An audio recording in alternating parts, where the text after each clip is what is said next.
everyone, I hope you are doing well. Myself Kuhu Sarkar, and this is the third part of the series Mega Revision of Indian English Literature. Before that, I had already did two videos where I talked about the ancient writers, and there I also talked about that how English as a language came in our India and how it became a official language. So if you did not watch it, you can watch it. And here in this video I am going to do some modern writers, and I it took lots of time because I made this video. I arranged these writers in chronological order. As you know that chronology is most important nowadays. So here I am going to start with Neeraj C. Chowdhury. I will try to give the writers important works and try to give little summary of their writings, important writings. So maybe I can do 10 writers for this video. After that it will continue. Okay, so let's start, and if you like this video, please don't forget to like, share and comment. So let's start. So here is the picture of Neeraj C. Chowdhury. So let's know more about him. Neeraj C. Chowdhury, he was born in 1897. So I forgot to mention the death year. So he was an eminent Indian English writer, cultural commentator known for his profound insights into Indian and Western civilization. So he was born in Bangladesh, which is now called Bangladesh. Chowdhury had a distinguished career as a journalist, editor, author, and his works noted for their erudition, critical perspective, often explored themes of history, culture, identity. He devoted his life to study of India's relationship with Britain. So he devoted his lives to the study of Indians' relationship with Britain, and there are some works by him where he talked about how Indian feel to go when they went to Britain, and he rather criticized for his this kind of mentality, and he is a person who believed that British rule is better than Indian rule. So he believed that British can do better to us, and for this reason he is criticized publicly, and he did not have good relationship with the political leaders also. So there were little turmoils in his life for this reason. So let's know more about him. Chowdhury gained critical acclaim and was one of the most successful writers of Indian origin in English. His remarkable prose pieces were Atmoghati Bangali, means suicidal Bengali, then Bengali Jibone Romani, mean women in Bengali life. His other famous works were Continent of Circe, Three Horsemen in New Apocalypse, Autobiography of an Unknown Indian. So it is his own autobiography, and this is very important writing. Then Thy Hand Great Anarch, also his autobiographical work. Then he won the Sahitya Academy Award for Scholar Extraordinary, a biography, in 1975. So he won the Sahitya Academy Award in 1975 for an biography which is named Scholar Extraordinary.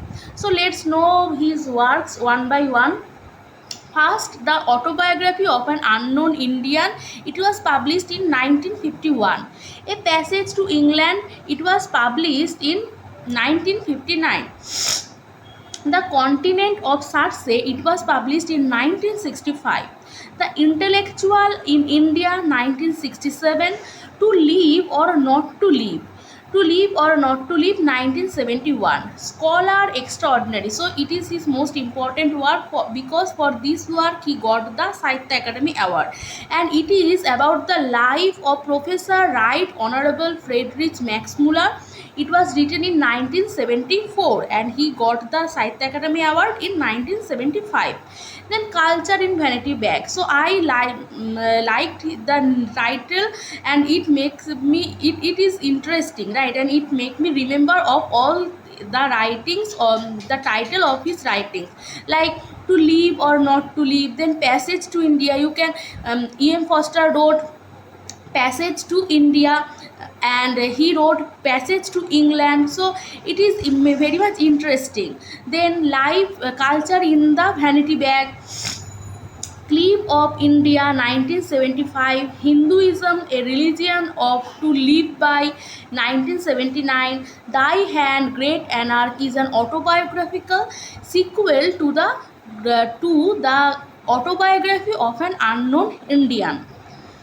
Three Horsemen and New Apocalypse. So for this autobiography, um, Kusan Singh also praised him. Then the East is East and West is West. So this title is also interesting. Then from Archives of Canternarian, then Why I Mourn for England. So let's know about his writings one by one. The little summary of his writings. The Autobiography of an Unknown Indian, it was published in 1951. It is a seminal work in Chowdhury's most famous book, or an autobiography that intricately details his early life and socio-political landscape of British India. As I told you that he was always in favor of British rule. So it is a socio-political landscape of British India. The book is celebrated for its vivid prose and candid observation of Indian society, colonialism, and author's own identity. The dedication to the British Empire in his book's preface sparked controversy, but also underscored Chowdhury's complex views on colonial rules. That he was more favor of British rule, so it gave a complexity, and it also give a controversy, and it reflects his complex views on colonial rule, because he was in favor of British rule. Then A Passage to England, it was published in 1959. It is a travelogue, recounts Chowdhury's first visit to England, offers a detailed account of his observations and experiences.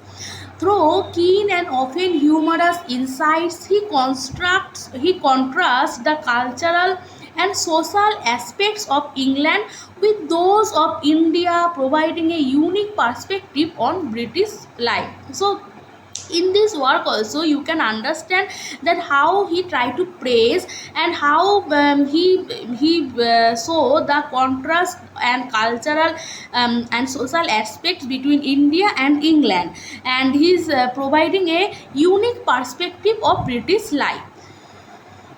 And because he was there in England for many years. Then The Continent of Cersei, it was published in 1965. In this book, Chowdhury examines the cultural and historical evolution of India, exploring various forces that have shaped its civilization. The work delves into the psychological and social fabric of Indian society, critiquing the nation's historical and trajectory and cultural practices. So the work delves into the psychological and social fabric of Indian society, and its critique its nation's historical trajectory and cultural practices. Then To Live or Not to Live. So this sentence had the reference of from Hamlet's speech, right? Hamlet's quote. So this book is a collection of essays that reflects Chowdhury's thoughts on various aspects of life, culture, philosophy. The essay showcases his wide-ranging intellect and his ability to engage with diverse subjects, and from the mundane to the profound. The Intellectual in India 1967. In this collection of essays, Chowdhury explores role and status of intellectual in India, examining how historical and cultural context have influence in their development. He provides a critical assessment of the intellectual traditions in India and their impact on society. three horsemen and of the new apocalypse. So for this work, you can say that he had a complex relationship with the political leaders, because in this writing what he said, let's look. This work reflects Chaudhary's thoughts on the modern world socio-political and cultural transformations. He discussed threats posed by what he sees as three horsemen, which is mass politics, mass economics, mass technology, which he believes are leading to new kind of apocalypse. So this work also gave little controversy. The East is East and West is West is work published in 1971. This is also a collection of essays address the cultural and philosophical differences between East and West. Chaudhary delves into historical and literary cultural themes, providing a nuanced perspective of the interactions between two civilizations. Thy Hand Great Monarch, Thy Hand Great Anarch India. It was published. So it was a history from 1921 to 1952, and it was published in 1987. So here also I try to give his works in chronological order. You can read it again or watch the video again. So it is a sequel of autobiography. This book converts Chaudhary's experience and observation in India from 1921 to 1952. It is a period of immense change leading up to and following India's independence. The work offers a critical view of the political and social developments during the transformative era. So our next writer was Mulkraj Anand, as I already did Mulkraj Anand in my previous video, but since Neeraj C. Chaudhary born before Mulkraj Anand, so I have to add him before them, Mulkraj Anand, and before R.K. Narayan. So R.K. Narayan also I done. Then our next writer is Bhavani Bhattacharya. Bhavani Bhattacharya was born in 1906 and died in 1988. Being a novelist with a social purpose, Bhattacharya has depicted the social, economic and political changes in India on the background of the contemporary historical events and social conditions. So let's know more about his writings. First. So Many Hungers, which was published 1947. He Who Rides a Tiger, 1952. A Goddess Named Gold, 1960.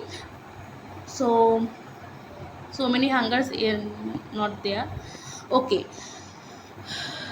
So then I got this picture from Google, and this is Gandhi the writer. It was also written by Bhavani Bhattacharya. So let's know more about So Many Hungers. So Many Hungers, first novel, Bhavani Bhattacharya's first novel, and it was published in 1947, deals with the poverty, hunger and exploitation of the peasants in man-made famine in Bengal during the Second World War. So here you can see that there are many hungers, and everybody have their hungry have their hunger, and it is different from one another. Okay, so it is during the Bengal famine in Second World War, and the exclamatory mark with which the title ends denotes the writer's bewilderment at the multiplicity of hunger. The story moves around two families, the urban families, which are Samarendra Basu in Kolkata, of his wife, with his wife, consists of his wife, two sons, Rahul and Kunal. Rahul's wife Manju and father Devesh and Devatta. The others are, so first are the urban family and second are the peasant family from a small village Jharana, consisting mother, her husband and daughter Kajoli, two sons and their son-in-law Kishore. These two families make the two strands of the plot. All the poor are depicted as exploited ones, but not all the rich are exploiters.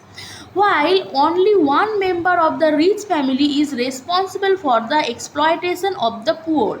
The other members of the on the contrary extend their helping hand to the poor. So, the Debesh Basu, whom the villagers of Baruni call Devatta, inspires them to participate in civil disobedience movement. The police arrest Devta and Kajoli's father. The villagers respond with anger and set the post office on fire. The government imposes a collective fine upon the entire village for the arson. The villagers set rice grains to pay the fine. A number of villages at the coastal area are taken into the possession by British Army.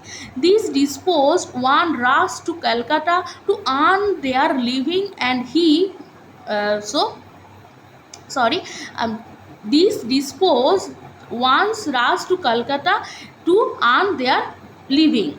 Then our next writing is He Who Rides a Tiger. So in this novel there so many hungers, you can understand that it shows the situation of Bengal famine, and the hunger, that what happened in that time.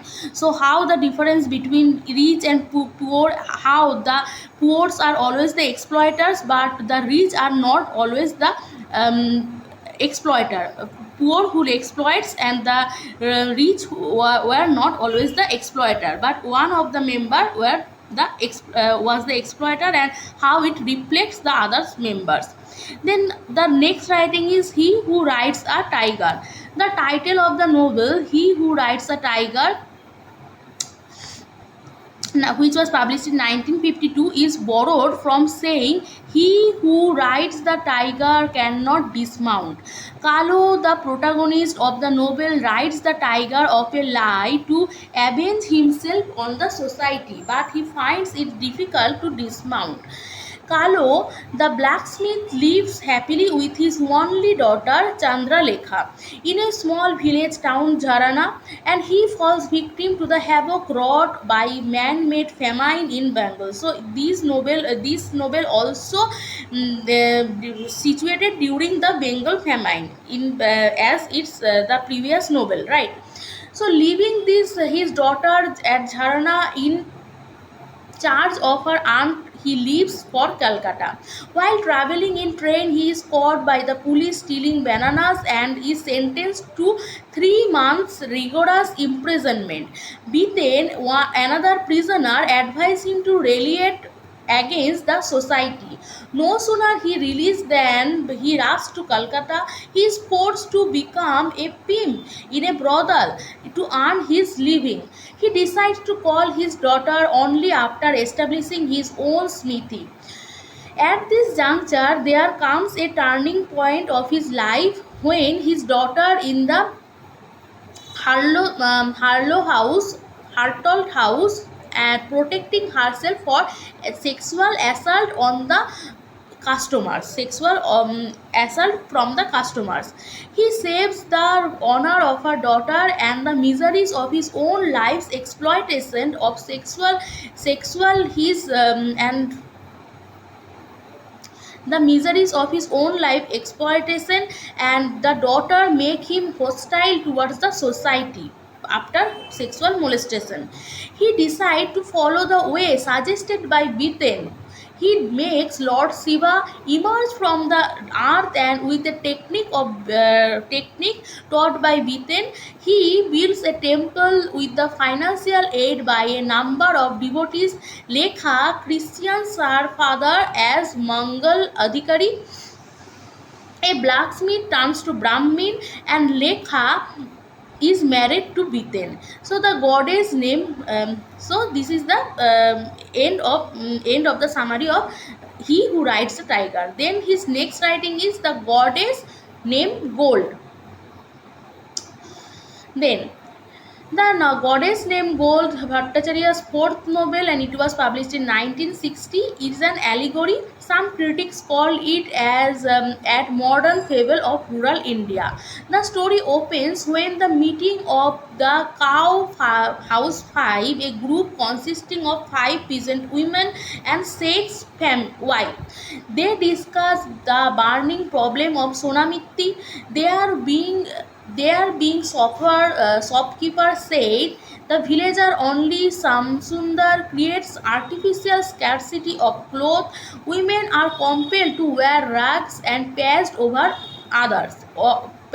clothes.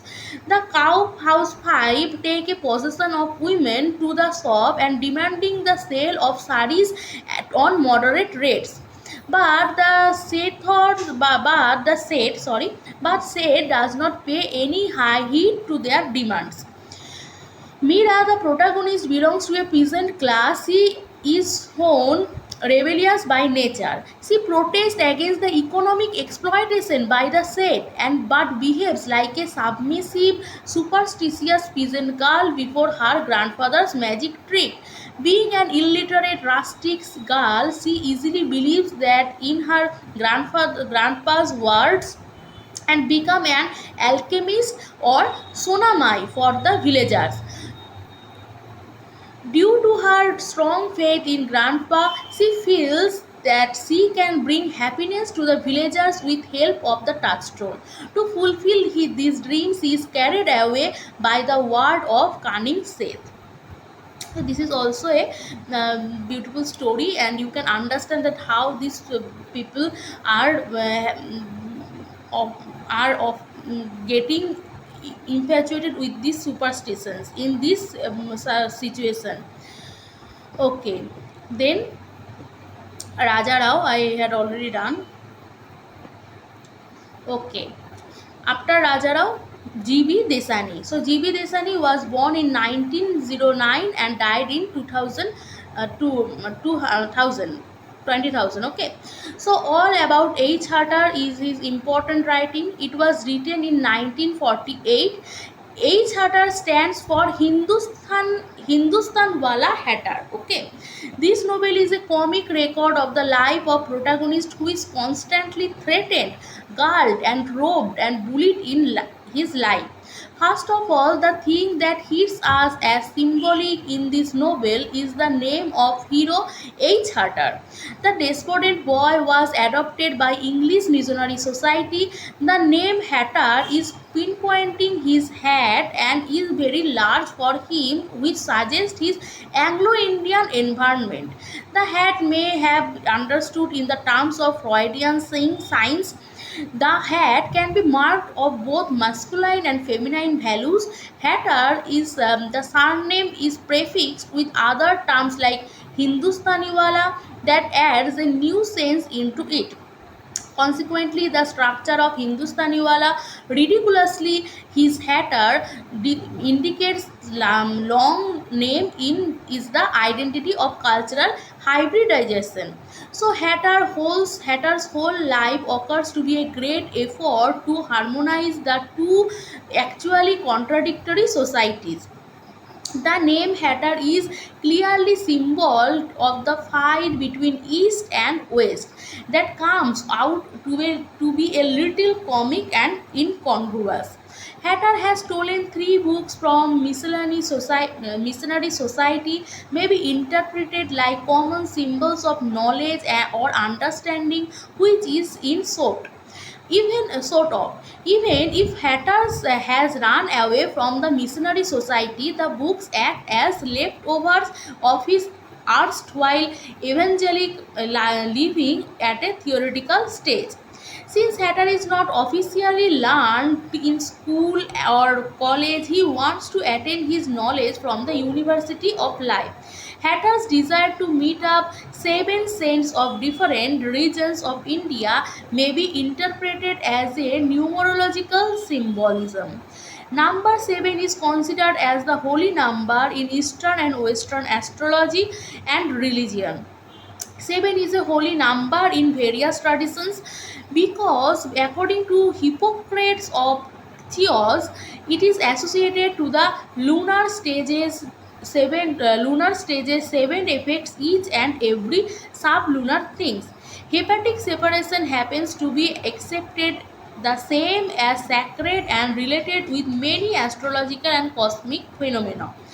For instance, seven tunes of music, seven gates, walls, steps, pairs, seven pillars of wisdom are commonly famous. Number seven is attached with Hindus for god Agni, and his encounter to the seven saints of India is pinpointing of his search for saintly knowledge, experience, perfection, and godliness.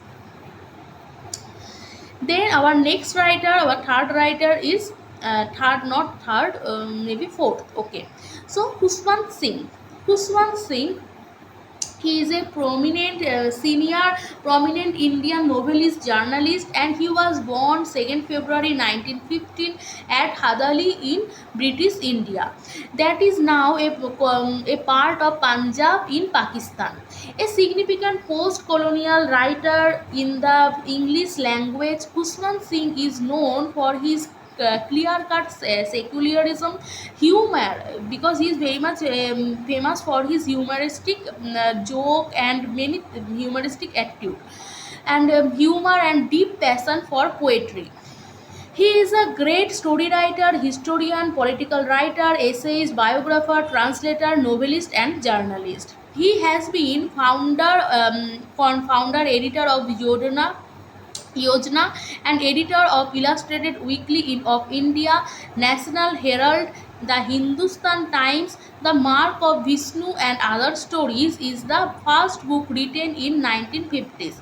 Comprises mostly ironic tales about faith and religion. This selection includes 10 of his best, bearing testimony to the author's remarkable range and his ability to create unforgettable characters of everyday life.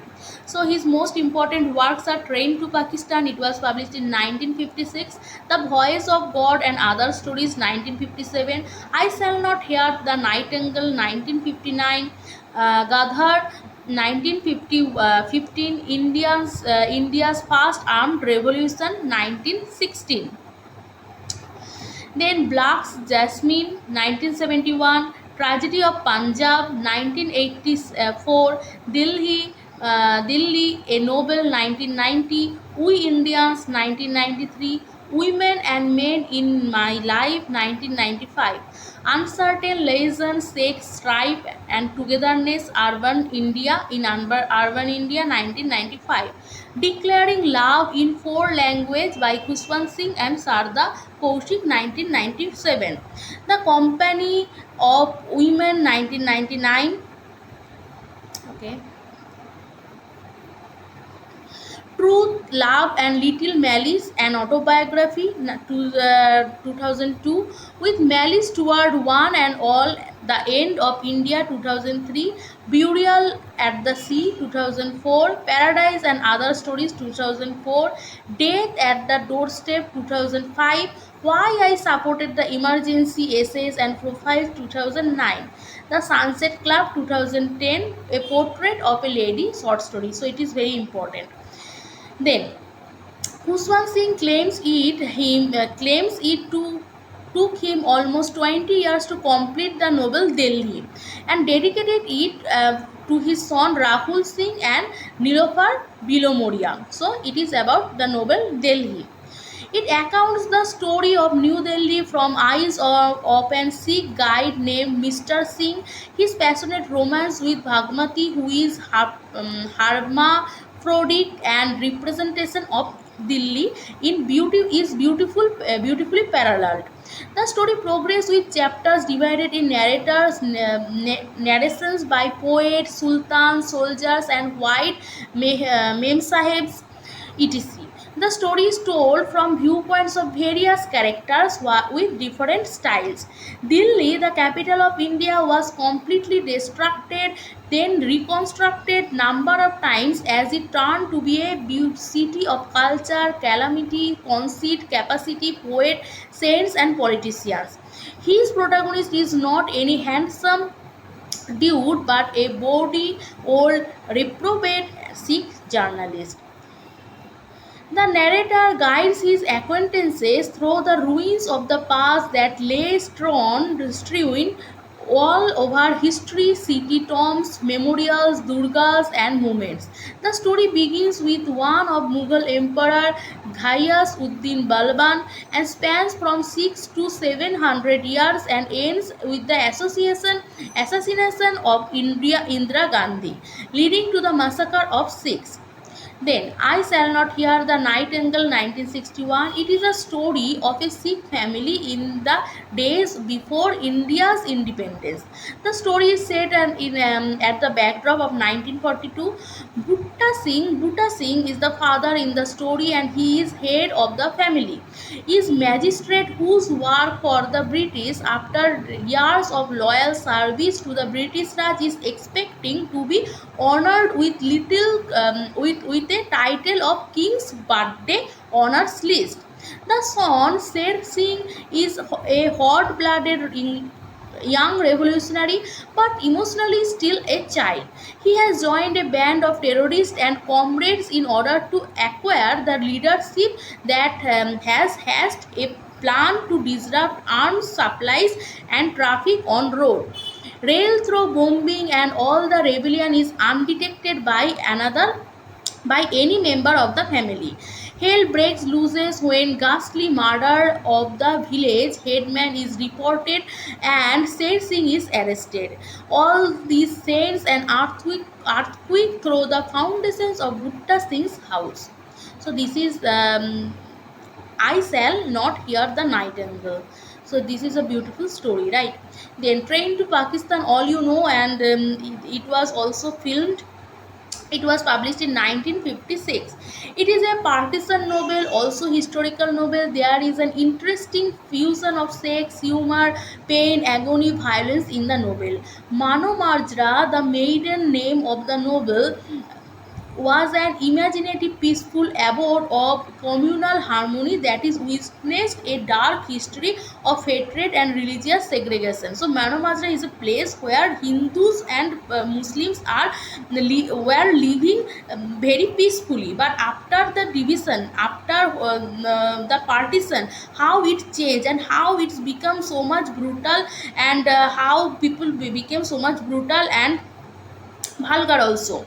So this is the theme of the story. Its draft was completed in 3 months. So in between 3 months this relationship, this good relationship totally changed between Hindu and Muslims.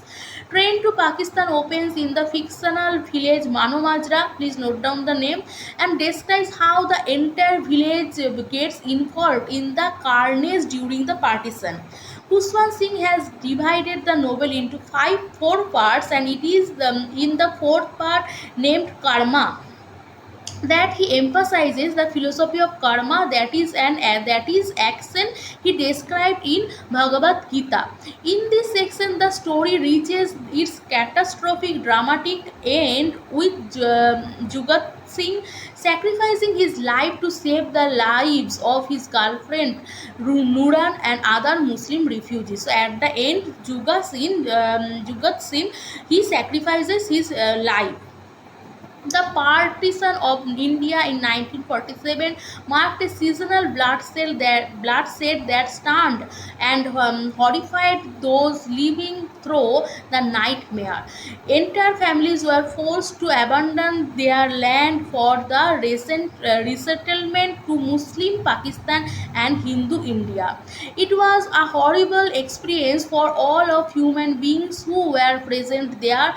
Travelers clogged on the road, on crafts, on fruits, on foot, but mostly on trains, where they rested precariously on the roofs, clung to the sides wherever grasping fingers could find purchase. Muslim turned against Hindu, Hindu turns against Muslim in their frantic effort to escape the encroaching massacre. But the violence followed the refugees. Almost 10 million people were assigned for relocation, and by the end of this bloody chapter, nearly a million were murdered.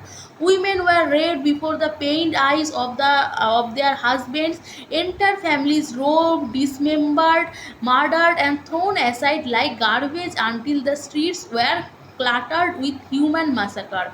The situation cannot be explained in words. The scenes from that era is so humiliating that till now it can bring tears in anyone's eyes. The trains kept running, and those trains were used to carry passengers including Hindu, Muslim, and quasi Christian. They had rumors of the arrival of the silent ghost trains. So these trains are full of dead bodies, and these trains are not stopping. This is a silent train, and it continue its ride. So that moved quietly along the tracks, grindly slowly to a halt at the end of the line, filled with slaughtered refugees. When the first ghost train came to Manomazra, the villagers were stunned, abandoning, because they were living peacefully. And after the train came, they saw so many dead bodies, and then the peaceful situation gradually changed. So abandoning course, they gathered on the rooftops to watch the silent fascination. With the second train, they were ordered to participate in burying the dead before the monsoon approaching made burial impossible. But reality struck fear into their simple hearts when the Muslims of Manomazro were ordered to evacuate immediately, deprived of property other than what they could carry. So they have to leave Manomazra and they have to go Pakistan. The remaining Hindus and Sikhs were ordered to prepare for an attack on the train to Pakistan with few weapons and other than clubs and spears. The soldiers controlled the arms supply and would begin the attack with a volley of shots. When the people realized that this particular train would be carrying their own former friends and neighbors, they too were caught helpless in the iron fast of history, save the disreputed dacoit whose wife sat among her fellow refugees. The dacoit was Hindu and his wife was Muslim. The story builds impressive steam as it staggers towards destiny, begging for the relief of action. So this is a beautiful novel, beautiful story. You can watch the film and you can read the novel. So our next writer is Amrita Pritam, and she was a popular Indian writer, a leading Punjabi language. She was born in August 31st August 1998 and is considered as one of the renowned poet.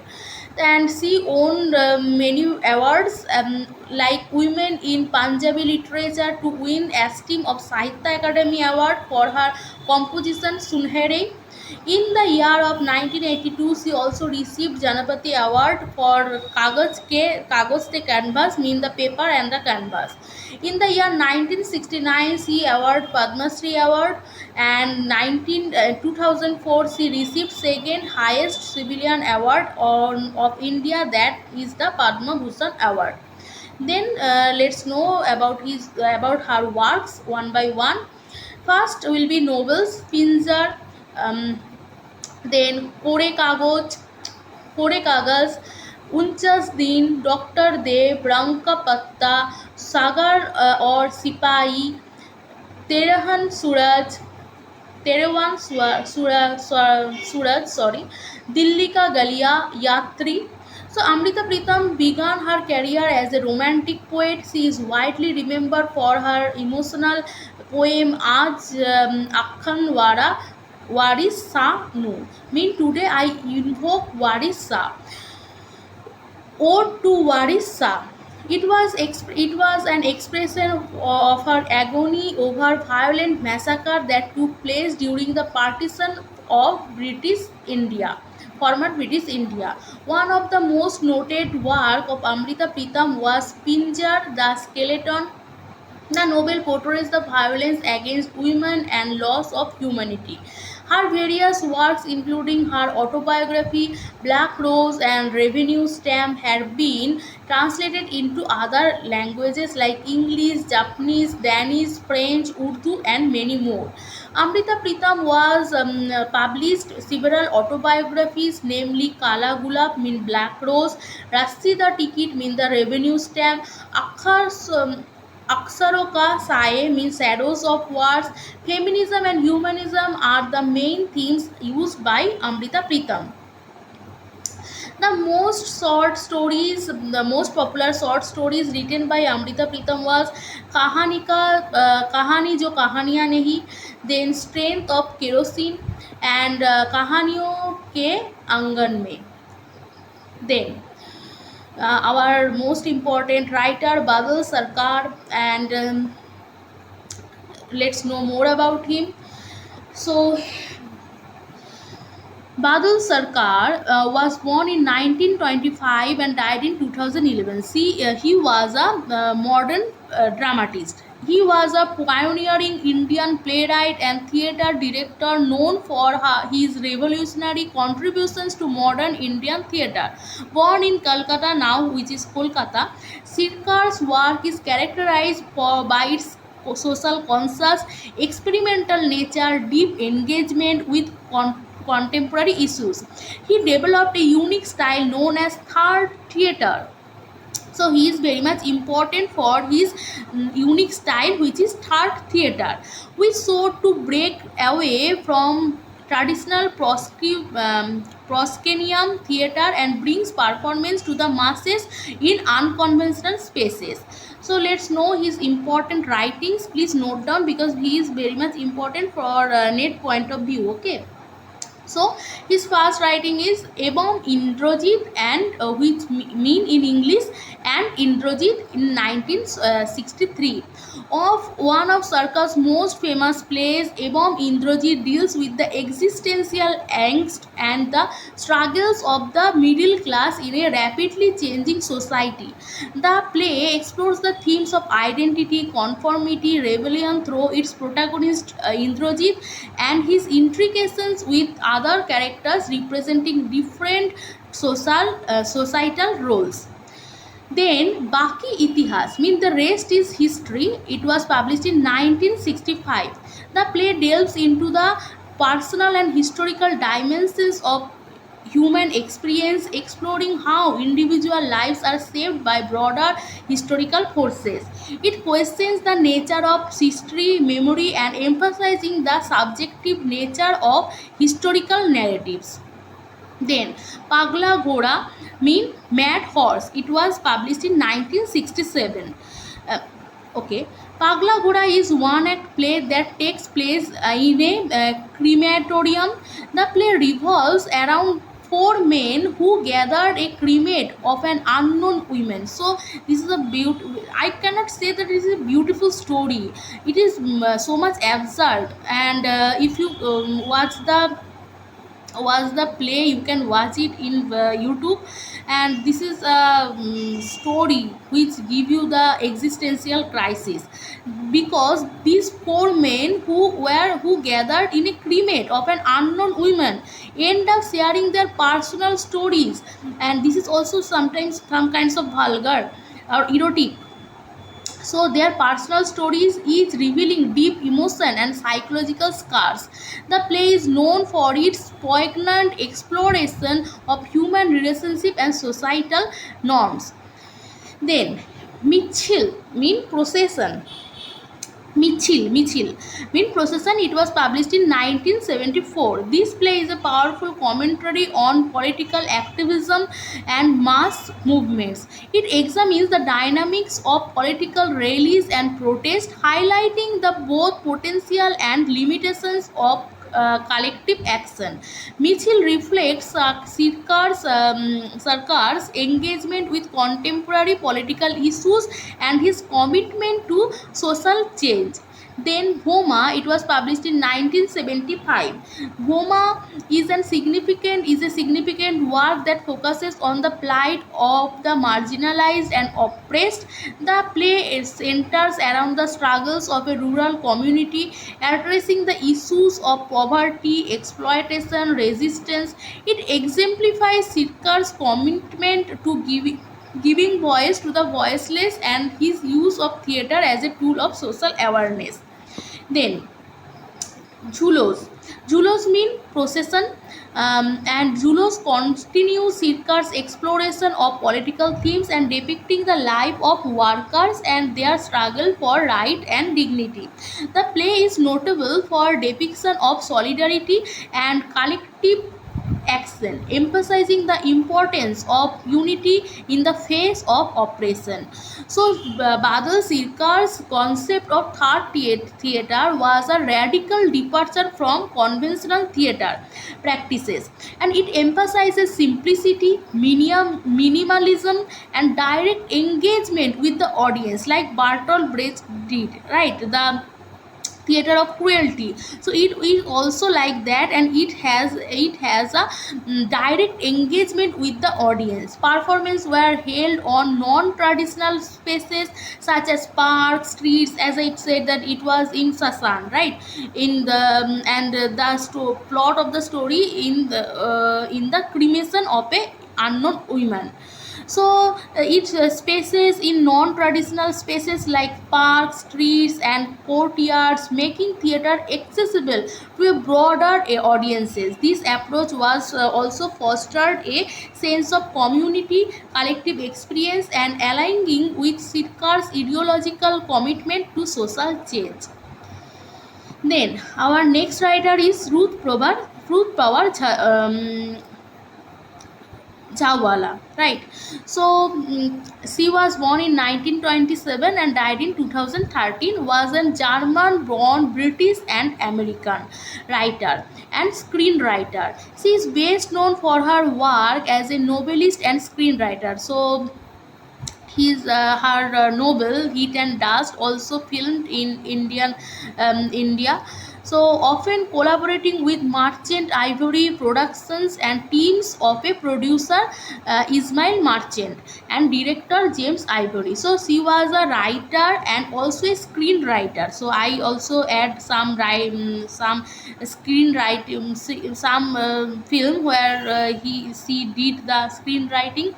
And Chawla's unique perspective shaped by her experience as a European immigrant in India, because she was a European immigrant. As you know that she was a German-born British American, and she married with an Indian. So her name Ruth Power Jawala significantly influenced her literary and semantic contributions. So her most famous novel, which is Heat and Dust, which won the Booker Prize in 1975. It intertwines two stories, one of Olivia, British colonial wife in the 1920s, and other her stepdaughter who travels in India. So this novel also has the Indian version. Okay, so Olivia, who was a British colonial wife, and she had a relationship with the Maharaja of Indian Maharaja, and she got pregnant, and how Maharaja later treated her.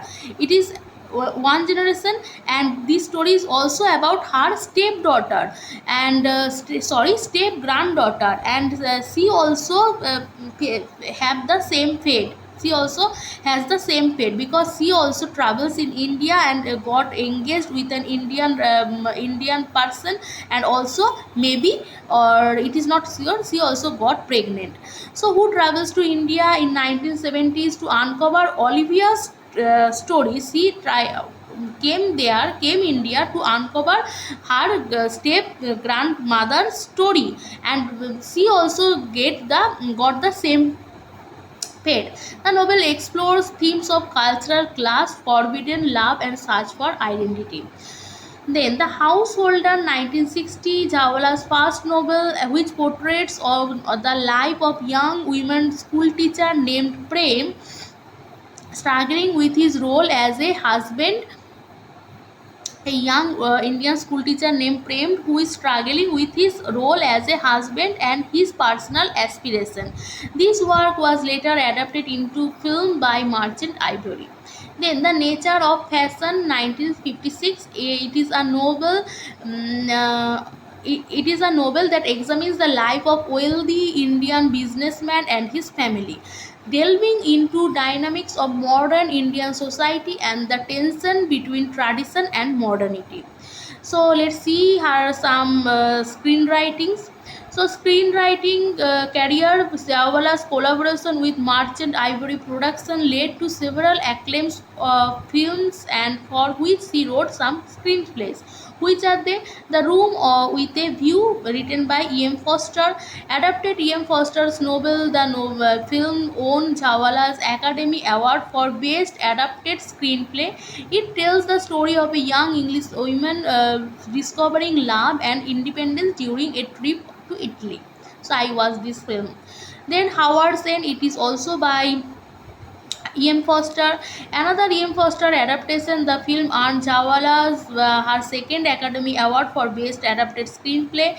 It explores of class conflict, inheritance, social change in early 20th in century England. Then The Remains of the Day 1993, based on Kuchiro Keiju Ishiguro's novel. The so Remains of the Day also a Booker prize winning novel, right? So this film garnered critical acclaim and multiple Academy Award nomination. It depicts the life of a dedicated butler in post-war Britain, reflecting on duty, loyalty, and missed opportunities. Then our next writer is Nayam Nayantara Sehgal. So she was a cousin of Indira Gandhi. So let's know more about her. Nayantara Sehgal was born in 1927. Was an Indian writer in English. Her fiction deals with India's elite responding to the crisis engendered by political change. She was first female Indo-Asian writer to receive wide recognition, and her novels try to highlight the independent existence of women. Their efforts to thoughts attempt to isolate theme from the central stage of human existence. So she won Sahitya Academy Award in 1985 for her for her English novel Rich Like Us, which was published in 1985. Then Commonwealth Writers Award in 1987. Her works Prison and Chocolate Cake, so it is an important work, was published in 1954. A Time to Be Happy 1963. The Time of Mourning 1965. Storm of in Chandigarh 1969. The Day in Shadow 1971. So Indira Gandhi, her road to power. As I said that she was the cousin of Indira Gandhi, and Indira Gandhi, her road to power 1982. A Situation in New Delhi 1989. Where her two political writings, her two novels were published in US, Mistaken Identity in 1988, Rich Like Us in 1985. So Rich Like Us won the Sahitya Academy Award, and she showed a life of how the political leader's family suffered through this through the many kinds of controversy. And in her writing, where she wrote about Indira Gandhi, her road to power, she wrote truthfully, and she was not support she not support any of her family members, but she wrote it truthfully. Okay. Then our next writer Vijay Tendulkar, and this will be our last writer for today because there are many writings of him and it took lot of time. So Vijay Tendulkar, he was most famous. He is most famous writer, dramatist Vijay Tendulkar, and I can say he is one of my favorite dramatist or writer. Vijay Tendulkar made his place as a Marathi writer. Vijay Tendulkar is the most prolific and controversial dramatist because most of her writings deals with violence, sexuality, sensuality, eroticness, and it also has many things, and it try to change the societal ideologies. Okay, that's why it has the controversial dramatist among the post-independence Indian playwright. Vijay Tendulkar was one of the most influential playwright. Was born in 1928. His prolific writings over a period of 5 decades includes 30 full-length plays, 13 23 one-act plays, 11 children's dramas, 4 collection of short stories, 2 novels, and 5 volumes of literary essays. So he wrote a lot, right? And social criticism. Tendulkar started his dramatic career with his well-known play Silence, the Court is in Session, which was published in 1967. So it was in our syllabus, and I enjoyed this drama so much in my UG. So Anandati Banerjee attributes Vijay Tendulkar has been in the vanguard or in of not just Marathi but Indian theatre almost 40 years. Okay, so let's know first the title of his work one by one. First, Silence Court is in Session, 1967, his most famous work. Hasiram Kotwal, 1972. Sakaram Binder, 1972. His Fifth Woman, 1972. The Halchars, 1970. Kamala, 1981. Kanyadan, 1983. Encounter in Ambakland, A Friend's Story, 2001. The Cyclist, 2002. Now see about the novel, the play Silence, the Court is in Session, published in 1967. Tendulkar, who acquired the epithet the angry young man, so he acquired the epithet which is angry young man of the Marathi theatre, has expressed his annoyance with and raised his raucous voice against the established norms of society in Silence, the Court is in Session, by depicting Leela Banre. Leela Banre is the protagonist. The protagonist as a challenge to the executor or power in absentia, who aggressively transgresses the sexual norms of her community. In the play, which consists of the play within the play portrays a cross section of middle class society. Leela Banre, the protagonist, lives an independent life of her own while ignoring the social taboos. In the mock trial of co-actors, deftly reveals her illicit relationship with Professor Damle. So she had a illicit relationship with Professor Damle. She had a wedlock baby also. And she was now not a baby, not have a baby. She was pregnant. Okay, and there you can see they were acting a false drama, and in this acting of the in the rehearsal, she was criticized, bullied, and also criticized by other characters, other actors. So a married man, so Professor Damle was a married man having 5 children, especially the fact that Miss Benre carried his child.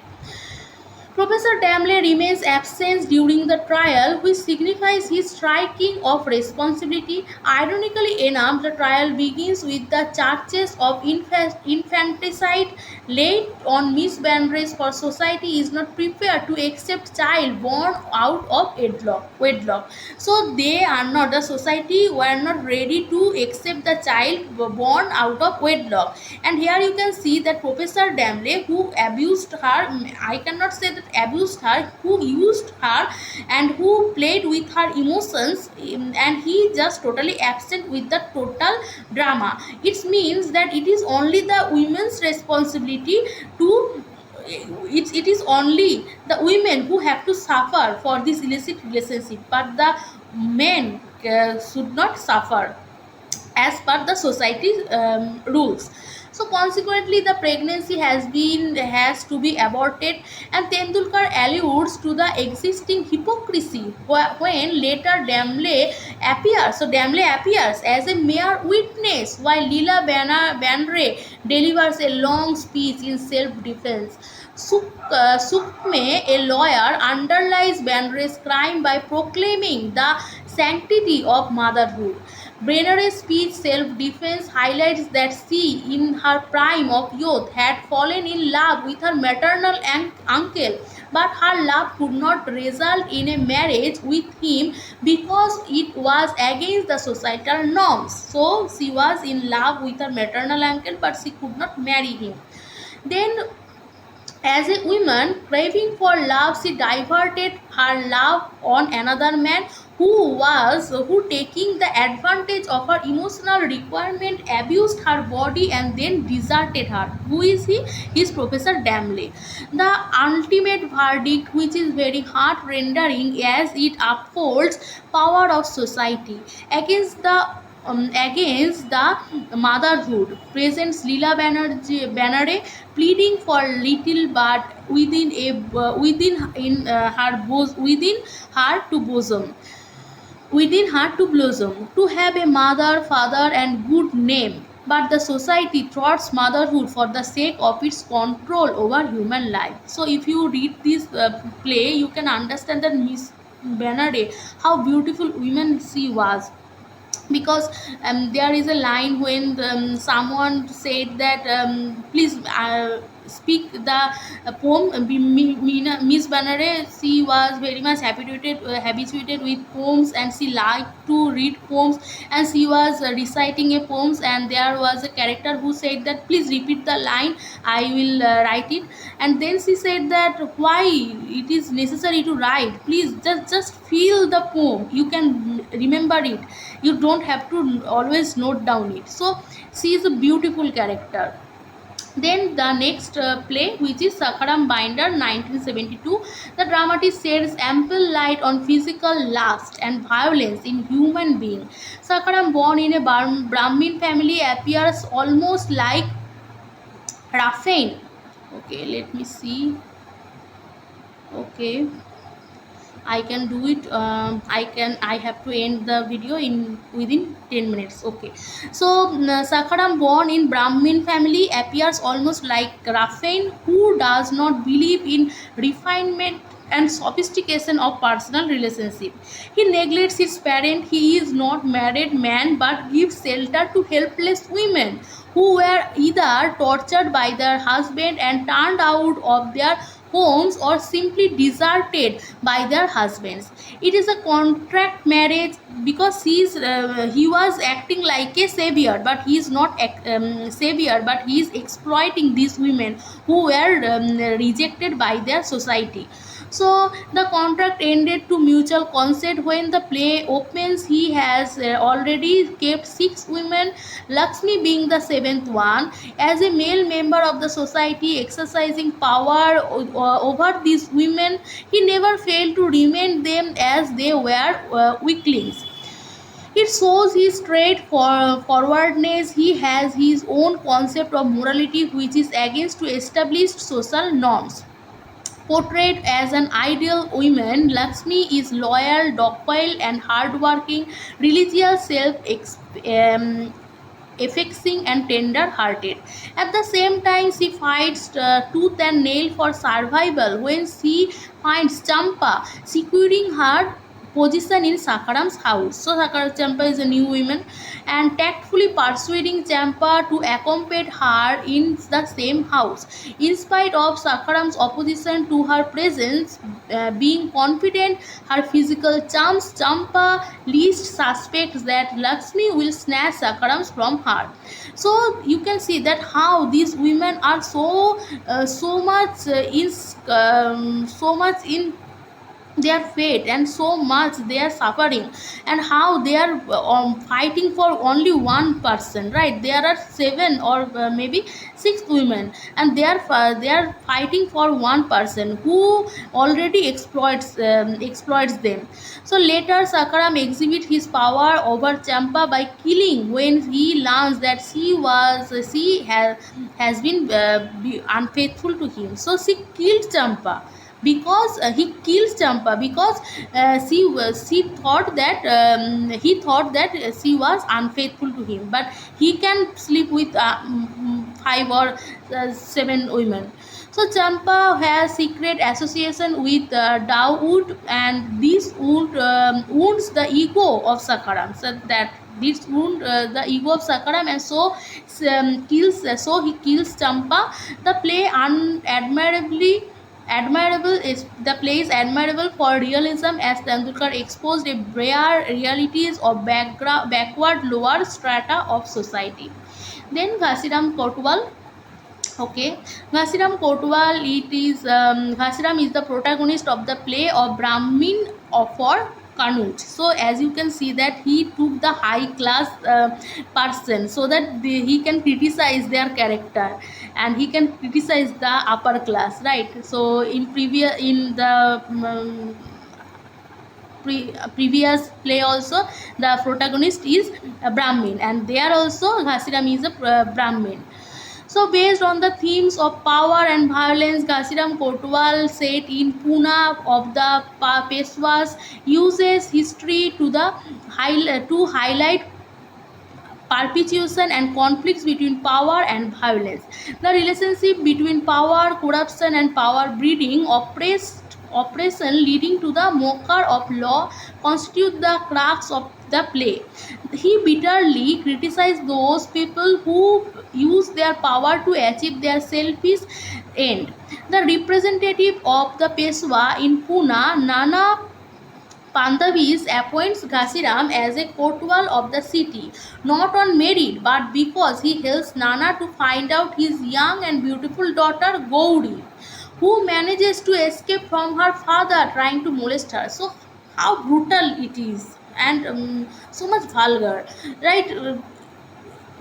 The Kotwal, the Nana helps Ghasiram, and he appoints Ghasiram to search his daughter so that he can molest her own daughter. So much brutality, and her father trying to molest her, reminding Ghasiram of his subordinate position. Nana instructs him to keep his voice silent. So he instructs him to keep his voice silent and about the death of his pregnant daughter, and he himself made his own daughter pregnant. Finally, Nana orders Ghasiram's death warrant as well. Then the vulture. The vulture is also, the theme is also like that. It was published in 1971. The play is focused round on the unorganized family of Hari Petal, who cheats his own brother in business, his sons Ramakant. So here you can see the play focused on the round unorganized family, which is Hari Patel, who cheats his own brother in business, his two sons, which is Ramakant and Umakant. Daughter Manik are greedy, egocentric, and cruel, and wayward. They have no morality of family, personal relationship. They even make conspiracy to kill each other. Hari Pitale realized that his family is no better than the vultures. The play has the theme of sex, violence, and sensationalism. The play depicts the avarice of Ramakant and Umakant, the gross sensuality of their sister Manik, the devilish nature of her father. The intrinsic evil inherent in human nature is witnessed when the father is beaten by two sons for mere material gain. So here you can see that Umakant and Ramakant, they have desire for their own sister, and they beat up their father for material gain, for wealth. It in the forcible abortion of Manik's child. So Manik's child also can be from one of her brothers, and the repeated attempt in creating hatred in the family. Ramakant and Dumakant are as cruel as vultures. So the name title of the play is suitable. Then Kamala 1981, it was inspired by the real life incident of in the Indian Express exposed by Ashwin Sarin, who actually bought a girl from a market of rural area, presented at a press conference. It depicts the theme of Sultan subjectivity and resistance, throwing light on the plight of women as a slave in the family. The play delineates women as objects of commodity which can be purchased, betrayed, and sold. So Jai Singh Jadhav, the journalist working as a young